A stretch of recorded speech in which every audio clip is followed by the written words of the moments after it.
नमस्कार. मराठमोळी जीवन चॅनलमध्ये तुमचं सगळ्यांचं मनापासून खूप खूप स्वागत. आज आपण गोकुळ अष्टमी विशेष सुदामाचे लाडू म्हणजेच गोविंद लाडू कसे बनवायचे ही रेसिपी बघणार आहे. 2 वाट्या मी इथे पोहे घेतलेले. ज्या वाटीने आपण पोहे घेतलेले त्याच वाटीने 1 वाटी किसलेलं खोबरं, 1 वाटी शेंगदाणे आणि अर्धी वाटी फुटाणा डाळ घेतलेली.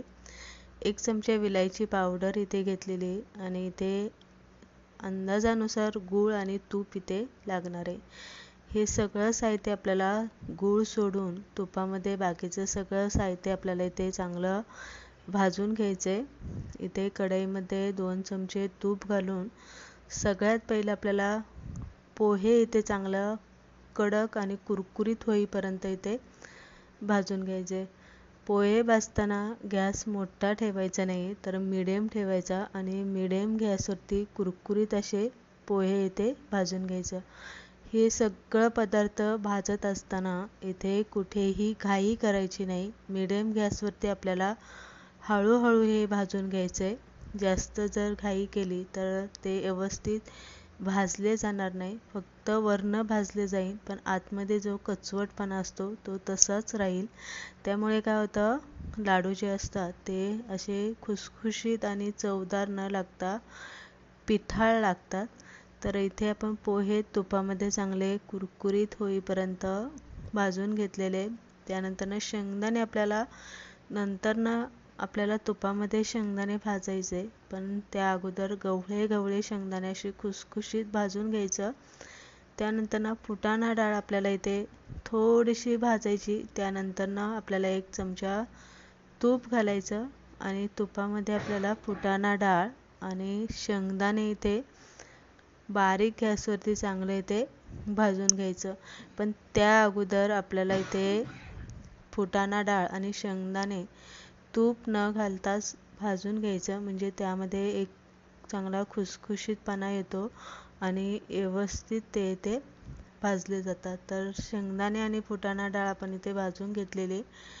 खोबरं भाजताना मात्र आपल्याला इथे तुपाचा वापर करायचा नाही, तर आपल्याला कोरडंच खोबऱ्याचा किस इथे भाजून घ्यायचा. हलकासा सोनेरी कलर येईपर्यंत आपल्याला खोबरं इथे भाजून घेतलेलं आहे. सगळं साहित्य आपल्याला इथे थंड करून घ्यायचं आणि थंड झाल्याच्या नंतरच मिक्सरला आपल्याला हे बारीक करून घ्यायचं.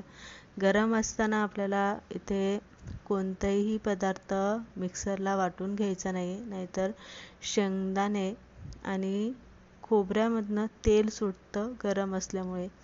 त्यामुळे सगळं थंड झालं की मिक्सरचं मोठं भांडं घ्यायचं. त्यामध्ये सगळ्यात पहिलं आपल्याला शेंगदाणे आणि फुटाणे डाळीची बारीक अशी आपल्याला इथे पावडर करून घ्यायची आणि त्यानंतर त्यामध्ये पोहे आणि खोबऱ्याचा जो आपण किस करून घेतला आहे तो यामध्ये घालून घ्यायचा आणि हा सुद्धा आपल्याला इथे बारीक पावडर करून घ्यायची. आता खोबऱ्याचं जर तुम्हाला बारीक पावडर नसन करायची तर हाताने तुम्ही खोबऱ्याचा किस बारीक करू शकता.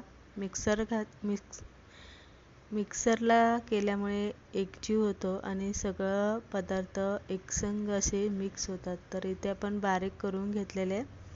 त्यानंतर त्यामध्ये तुम्हाला लाडू किती गोड पाहिजे त्यानुसार गूळ इथे घालून घ्यायचा. पण हा गूळ आपल्याला इथे किसून घ्यायचा आहे. सुरीने आपल्याला इथे बारीक असा किसून घ्यायचा, म्हणजे व्यवस्थित तो या पावडरमध्ये मिक्स होतं. गूळ घालून आपल्याला विलायची पावडर घालून मिक्सरला परत एकदा आपण फिरून घेतलेले. एका ताटामध्ये आपल्याला हे सगळं मिश्रण काढून घ्यायचं आणि वितळलेलं 2 ते 3 चमचे तूप आपल्याला यामध्ये घालून घ्यायचं. तूप घातलं की हे सगळं व्यवस्थित तूप याला चोळून घ्यायचं आणि त्यानंतर आपल्याला छोटे छोटे लाडू इथे बांधून घ्यायचे. तर इथे तुम्हाला किती छोटे किंवा मोठे तुम्ही तुमच्या आवडीनुसार मात्र याची साईज कमी जास्त करू शकता. तर अशा पद्धतीने आपल्याला लाडू इथे बांधून घ्यायचे.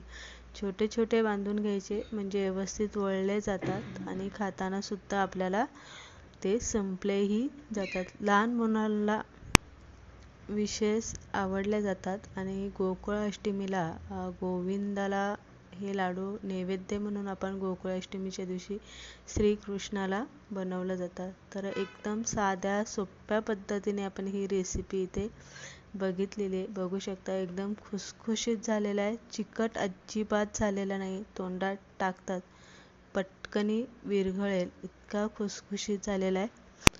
रेसिपी तुम्हाला ही कशी वाटली हे कमेंट करून सांगा. आवडली असेल तर लाईक करा.